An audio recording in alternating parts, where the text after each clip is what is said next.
she is an amazing psychiatrist. I've just been on her page, and she's been on, mainstream media. Welcome, Carol. And I would want you to just give a brief, introduction to my viewers, so that would be great. Okay, well, thank you. It's good to be here. Yes, I am a psychiatrist. I'm called America's Psychiatrist. I was born and bred in New York City, and then now currently I live in Los Angeles and have a practice in Beverly Hills. And I do a lot of different things as a psychiatrist. That was my plan, actually, when I decided to become a psychiatrist. Wasn't just to see patients in my office, 24/7, but to be able to spread information to other people who who can't come in to get treatment. And so I do that by writing books and doing television appearances, and I have 2 radio shows and speaking engagements and so on. And I also do I'm a forensic psychiatrist, an expert witness, meaning that I testify in cases, civil cases, criminal cases, about the psychological issues that there are. So it's a number of different things that we're going to be discussing about some mental health issues. And people, what happens, they don't dare to accept this fact and ignore it.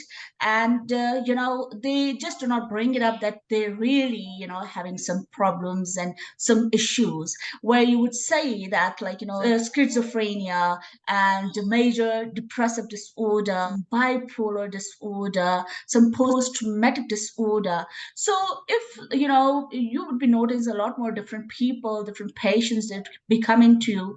So what other problems do you see normally these days that, patients, they come up with some mental disorder that you just like to talk about? And then from further, we're just going to give it a quick start, and we will further, continue with asking you some more questions. Well, I treat patients with all different kinds of problems, like the ones that you mentioned. Also sort of a garden variety type anxiety and depression, not necessarily major depression, but more something that's called dysthymia, which is a low grade depression. The thing is that the way the world, at least in America, things have gotten there are, well, certainly all over the world with, COVID and, things that are happening all over. Really, people are feeling much more, having more problems in general. And because COVID made everyone feel, get more in touch with their mortality. In other words, there was death all around, and you heard in the media all the time, when they were giving statistics, how many people died today of COVID and so on. And that has left a general sense of people feeling like wondering how much longer they have to live, wondering about not just about COVID, because hopefully that is lessening all over, but it made people more aware of all kinds of dangers. And besides causing anxiety and depression, that has caused some people to act like they have nothing left to lose, like to give in to their impulses because, well, I'm not going to be around for much longer anyway, so I might as well just do what I want. That's an attitude that unfortunately a lot of people have gotten. So, for example, the air rage that we see, people acting crazy on airplanes. We never used to have that before. Also, a big problem is that during the time of COVID lockdowns, people were home more, and they spent much more time than they used to online, and particularly playing violent video games. And it has been known for decades that the more violent media, television, movies, certainly, especially video games, that a person consumes, the more aggressive they become. So that's why we're seeing, at least in the States, we're seeing more mass shootings, school shootings, supermarket shootings, because people have been basically in training during the lockdowns, watching all these videos, because they use videos like that to train the military to get the military desensitized to the idea of killing somebody. And so if you play, you know, countless hours of violent video games where you're shooting people, people are dying, you know, in pretend anyway, it's very easy to then come out and be trained to do it in real life. Right. Okay, so in America, because that's another different part of world, what sort of patients mostly do you see that, yeah, there is this major problem that people they are or patients they're suffering with? So what do you notice these days and to your part of world? One of the things that I notice is teenagers are having a lot harder time than they used to, because of the schools having been closed during COVID. And so they were not seeing their friends. And I mean, of course, they also weren't getting an education. I mean, they were learning online, you know, by Zoom, but they weren't having the socialization experiences of being with their friends.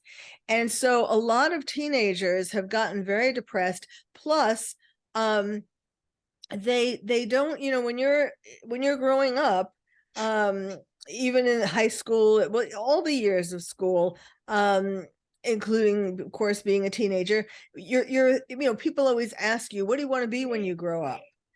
And there's a general sense that we don't know if how the world is going to be, you know. So kids don't really have that sense of aiming for something, of working towards something, you know, of planning on what they're going to study, or looking forward to getting married and having children, and you know, the things that one normally does when one grows up. Yeah.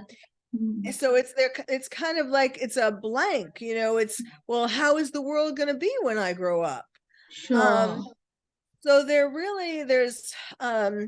depressed, they're suicidal, they're anxious, um, and it's understandable. You know, it's hard to say. It's hard to say that that's. I mean, yes, of course, depression is a psychiatric disorder, but it's hard to say when you know they're correct in a sense. Like when you look at some of the things happening all over the world, like cancel culture, and you know, the I don't know how much this is in South Africa, but like wokeness, you know, people uh saying that certain things are good and other things are bad, or it's just very discouraging. And so Yeah. when you when a So so when a the point is, sorry, like, the point is that teenagers, they're completely distracted. Like from their normal routine, they used to be, of course, like, completely out of their track, and they didn't find the way, like, what's when they would just go in, you can say, they would just turn up into their 30s and 40s. So how would be the world like? So of course, yeah, Right. that's completely understandable. Now let us discuss about with the first mental illness, which I would want you to just shed some light, and that's a schizophrenia. And what do you think that what could be the causes and the common symptoms and the traits of schizophrenia? And of course, like, if suppose you're going to talk about the prevention or the treatment, so what could that be? So let us begin with this also. Okay. um well, schizophrenia is what's called a thought disorder, as Mhm. compared to manic depressive illness, which is also called bipolar, which is considered a mood disorder. So in schizophrenia, you have problems of thinking. You have also problems of perceptions, like you typically hear voices and see things. And so you know, you might hear, sometimes people hear voices that tell them to do things. So those are Mhm. called command hallucinations. And then people with schizophrenia are um, shy, or don't want to get into they don't feel comfortable being with other people in the world. So they oftentimes are loners. What else? Sometimes they have delusions, meaning that they have certain thoughts that are not really the way life is, and it's not reality, but they have a firm, fixed belief. You can't convince them that that they can say the world is filled with little green people, and there's no way you could convince them that it isn't filled with little green people. I mean, I'm not saying that all schizophrenics think the world is filled with little, but that's just an example of a delusion. Mhm. And it usually it most often manifests itself when the person is between about 17 or 18 and 25. But you can also, there is such a thing as childhood schizophrenia. So some people do show the disorder, have it begin in childhood. And so usually there's a first break, there is some incident where usually it's a very dramatic incident where the person is having a psychotic breakdown as they go into something is happening. Oftentimes it's a frightening kind of thing that they're going through, and typically there might be so people see that this person is suddenly not themselves. It's important, of course, to go to a psychiatrist or a psychiatric emergency room when something like that happens. There is treatment for schizophrenia. There's treatment for all mental illnesses. Mhm. The treatment, there are a lot of different medications, but it's not just medication alone that helps for any disorder, schizophrenia, depression, any anxiety, anything that you want to mention, any kind Mhm. of psychiatric disorder. The answer is not just medication. For those disorders where there is medication, where medication can help, that's great. But you need psychotherapy along for whatever the disorder is. And that is the most important part, because that gets to the root of it, even for schizophrenics. What's so interesting with schizophrenics is that when they talk about their delusions or their hallucinations, that gives you an insight into what really was bothering them in their life. You can, if you take the time to really understand what this delusion or hallucination is, it gives you an idea of what happened to them, how they were traumatized as a child. Now, schizophrenia is a genetic disorder. You're genetically predisposed. If you have parents or grandparents or somebody, an uncle, someone, you inherit the gene for it. But not everybody who inherits the gene, from their family will become schizophrenic. It has to do with if you have had different traumas along the way that bring it out. And one of the biggest problems these days is people with a genetic predisposition to schizophrenia but have no idea, no symptoms, and so on, smoke weed, smoke pot, and all of a sudden the symptoms come out, because we know that that makes a change in the brain that actually brings out the manifestation of schizophrenia. Okay. So, what do you think that could be the causes, of schizophrenia? You think so that, yeah, it's a genetic problem. And do you also think that, it can be more worsened because of the environmental changes or because of some family pressure? How do you see it? How would you elaborate Yes, it? yes, yes.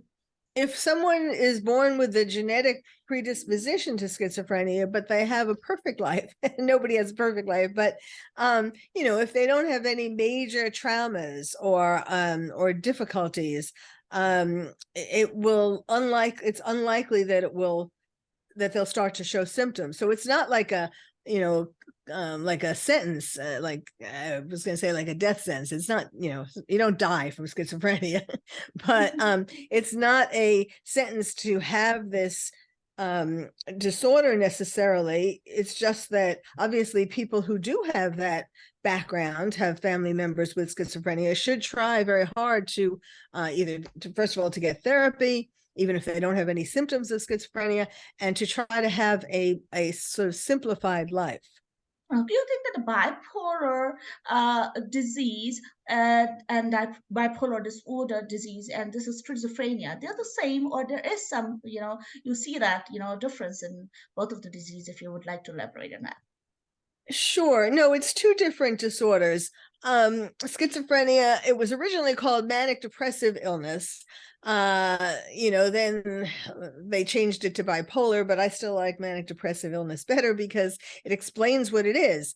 It's someone who goes through periods of mania, hyper excited, talking very fast, calling people in the middle of the night, going on sprees like shopping sprees or gambling sprees, or and doing, somebody with bipolar also often does things that are, unusual kinds of behavior.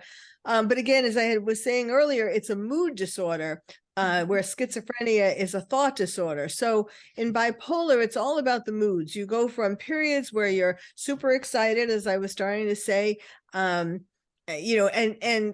part of the problem is that when people are in a manic episode, when they're in a hypomanic episode, meaning like a little less than full mania, it's a very happy feeling. It's a very, you can get a lot done, or at least you think you're getting a lot done.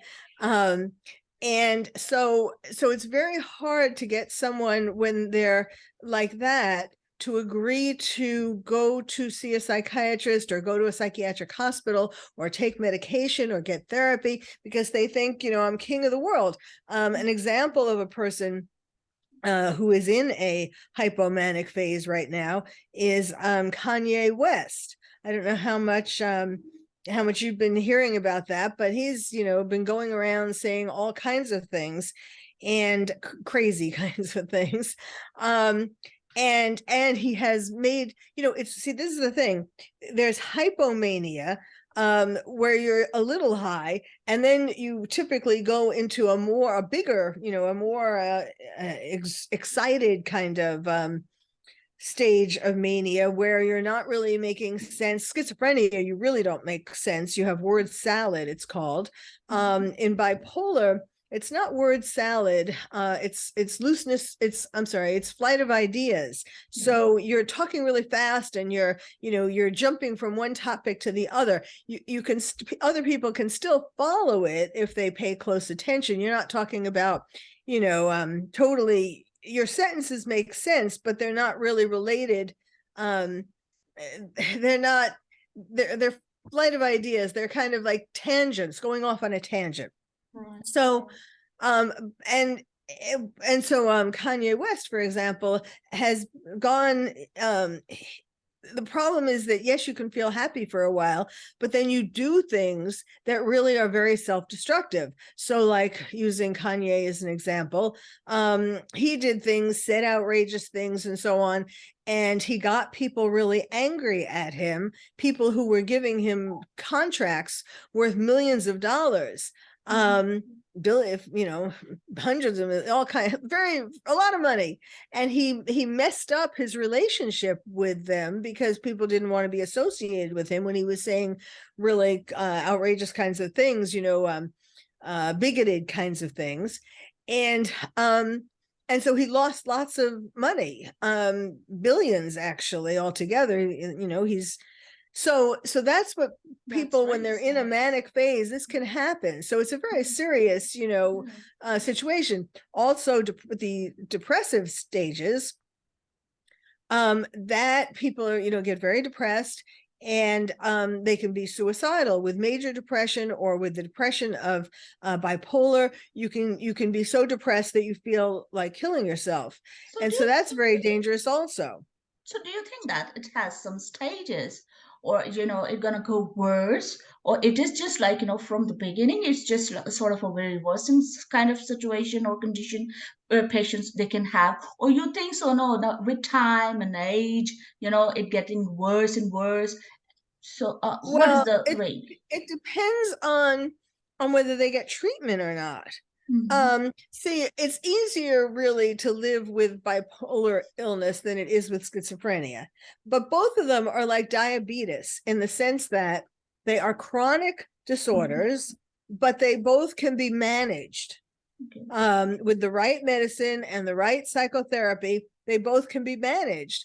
And people can have, successful lives as long as they're in treatment. But when, as I was saying, when someone is in a manic phase or a hypomanic phase and they're thinking, I don't want to, this feels good. I don't want to get treatment and get better from this. This is great.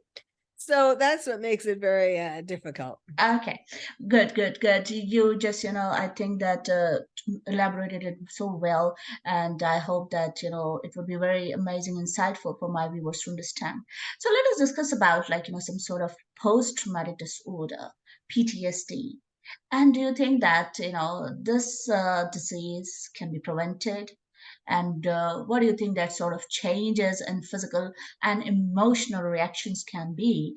And do you think also, like, maybe do patients, they can have some sort of suicidal thoughts and kind of traumatic events, if they suffered with, and they just think like, we're lost, and we really want to, attempt a sort of suicide. And well, how do you see it, if you'd like to elaborate on that? Well, post-traumatic stress disorder used to be something that that was primarily diagnosed in veterans coming home from wars, who saw the trauma of war. But now we realize that people can get PTSD, not necessarily, they don't have to have been at the front lines in war, but they can have traumas, any kind of trauma in which their life was threatened, or they say the integrity of your body, injury, where you expected to either be killed or injured. And that could be from a car accident or from so it can also be from witnessing somebody being where their life was in danger, or they were in danger of either getting killed or injured. Another interesting fact about it is that when they've discovered that people who watched for many, many times over, many hours, people who watched the Twin Towers in New York being hit on 9/11 by the airplanes, that they could get PTSD from witnessing that just by watching it on television. I mean, not just once or twice, but some people get really glued to the television set watching that over and over and over again, and you can get a form of PTSD from that, because in a sense you feel endangered when you watch that, or when you watch someone, just another person being in a dangerous situation. And the symptoms have to do with first of all, having intrusive thoughts of the trauma, thinking about it all the time, not being able to control your thoughts, the fact that you think about it all the time over and over again. And it can also come from, people can get PTSD from abuse. Children can get it from being physically or sexually abused, and have it, it may not show until they get to be older. And so you have these intrusive thoughts and intrusive feelings, and these things can be triggered by when you come across something that reminds you of the traumatic event. So let's say you were sexually abused by an uncle, and you see that uncle again a year later. That would bring back all those memories. Actually, people with PTSD try to avoid things connected with the trauma. Like, for example, if it was a car accident at a certain street, then they would go around, and drive around that area, not go near, try to stay as far away from that street, that particular spot, as possible. And also it affects feelings about, it can make them feel in general like the world is a dangerous place. It can make people get numb. They're afraid to sort of get close to other people. They're afraid to experience feelings because they feel all the time that they have to be protective of themselves, that they don't have whatever, another trauma. Mhm. All right, okay. So what is this sort of autism? And mostly I've just heard about like children, they mostly suffered with that. What do you think that could be a sign of autism in adults especially as well? So how do you see it like in children and in adults? Is it something different? Sort of you can say symptoms or signs, or no, they're the same, but like with these sort of signs and symptoms, they grow also and they adapt those sort of signs and symptoms and you can say traits further in their life as well when they become older. So how do you see, this would be the last question of today's session, and then we'll just try to wrap it up. Okay. Children with autism, first of all, autism seems to be increasing, at least in America, I think throughout the world. And people really aren't sure why that is. Whether it's I mean, there are all kinds of theories, like vaccines. Certain vaccines are having too many vaccines together at one time as a child. Or environmental toxins. There are various theories about what causes it, but it's usually diagnosed when a child in at a very young age, like by 3, for example. And the symptoms are that the person doesn't interact fully with the parent. Those are some of the first symptoms that they see, that the child doesn't follow them, like doesn't keep looking at them when they're talking, doesn't play in a normal kind of way, so-called normal kind of way, is very awkward around other kids. And so, but the real problem is that some parents ignore these signs of their child being different, and they don't bring them for treatment soon enough. So my advice about that is, and yes, then of course, it is hard. There is treatment. The treatment is primarily behavioral, meaning like there are hospitals that specialize in this, or hospitals that have wards where they specialize in this, and they have behavioral treatment. So like the child is rewarded for doing behaviors that are within societal norms, and if they do something, like if they have a tantrum, that kind of thing, they're not well, I mean, they're punished in a way, but they're not physically punished. They're not hit. Well, they're not supposed to be in any case. But so it's more like giving rewards for positive behavior and shaping their behavior till it becomes more within normal societal bounds. The problem, it is a problem when, I mean, that's why, as I was trying to say, that it's so important that parents bring children to their doctors if they suspect something, even if, of course, they're not going to necessarily know what they're looking at, but if you suspect something that isn't quite right, the sooner you bring the child to a doctor, a pediatrician, the better. Now, sometimes some doctors will just say, oh, it's a phase. They're just going through a phase. Okay. And you need to get a second opinion if a doctor says that, because you need to go to a doctor who's more specialized in these, a psychiatrist, really, a child psychiatrist. And it's important to get autistic children into treatment early, because their behaviors, as I was describing, can be shaped better the younger they are, because it gets harder when children grow up.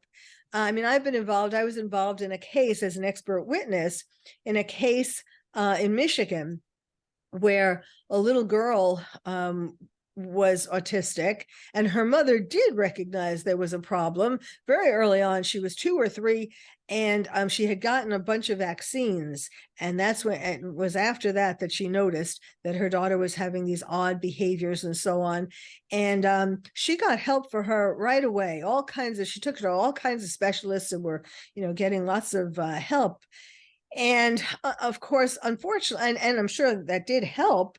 But as the child got older, in other words, the child grew up and was better than she would have been had she not gotten all this treatment, obviously. But the child would sometimes hit her mother, out of frustration. The child was frustrated with not being able to express herself and so on. And she would sometimes hit her mother.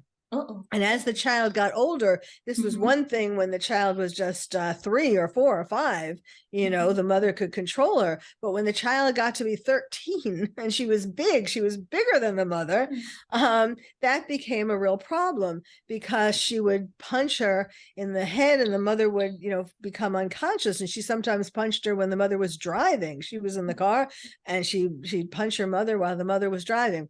Anyway, it got to be really, really very dangerous. And so and the mother, again, kept taking her to all kinds of doctors, but it just kept getting worse because she was bigger. And finally, the mother sent her to a hospital where they treated people with autism, and the little girl did get better. And but she was hoping that the girl would be taken back into school, into a special class in school. But then the school said that they wouldn't take her. You may have heard about this case. It was a famous case. So the mother, after 13 years, the mother just gave up. This was what she was working towards and hoping for. Finally, she could get her back into a school and so on. So which year case was that? Sorry to interrupt. Which year case was that? Because it was oh, 1 second. Let me look this up here. Maybe it'll come to me, but let me no finish problem. the story. Yeah, you can send me the link then. Yeah, I'll just have a look. Okay. All right, Sure. good. Yes. Okay. I've done so many. I've been being an expert witness for over 20 years. So I have so many cases. Wow. This one was really one of the famous ones that I've done because of what I'm going to tell you. So the mother was fairly religious. And she was a Christian, and she, believed in God and so on. And she believed at the end that she and her daughter would be better off in heaven. Oh. So she took the daughter out into the woods. They had a van, and she set off a little stoves that you use when you go on camping trips. And she had put one of those in the front where the daughter was, and one of them in the back where she was, and she was going to go kill both of them at the same time.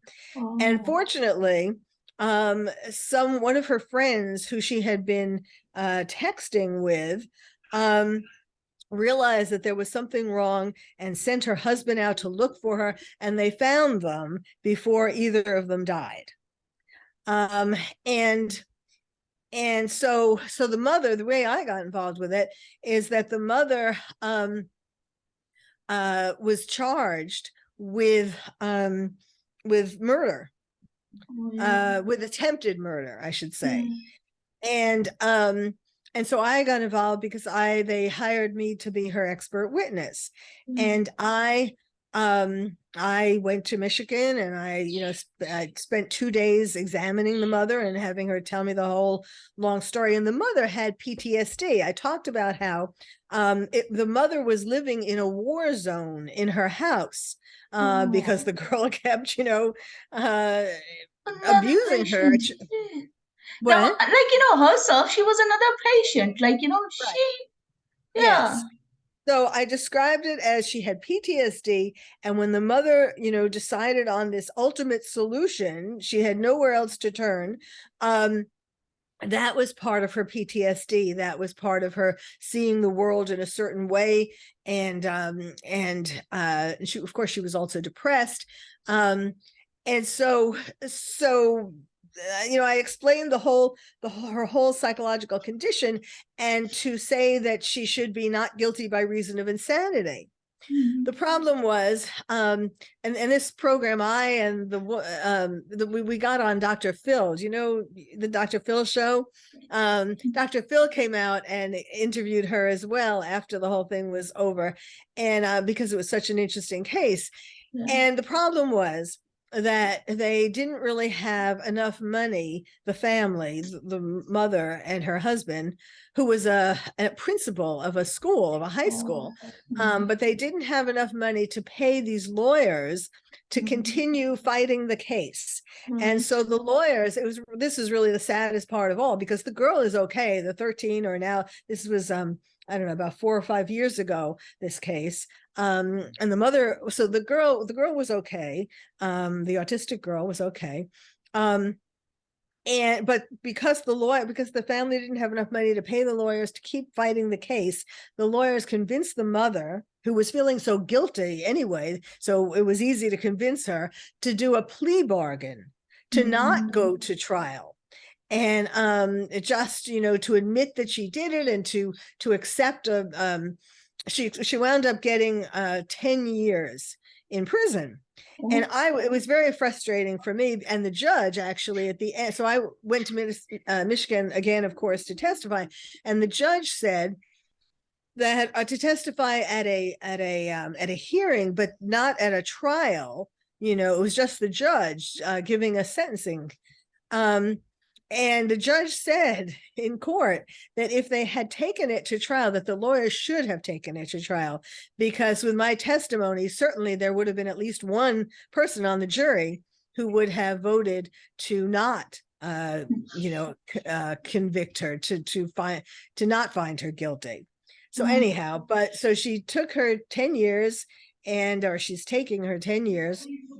And that's that story. But the moral of the story is you should always go to trial. Don't take a plea deal. or find lawyers who are sympathetic enough that they won't ask you for a ton of money. Okay. But the moral of the story also is, because there's an increase in people with autism, there's going to be an increase of this kind of problem, that as the children get older, it is harder to contain them. And of course, families, don't want to put their children in a psychiatric hospital for the rest of their lives. Yes, that's a very so true about it.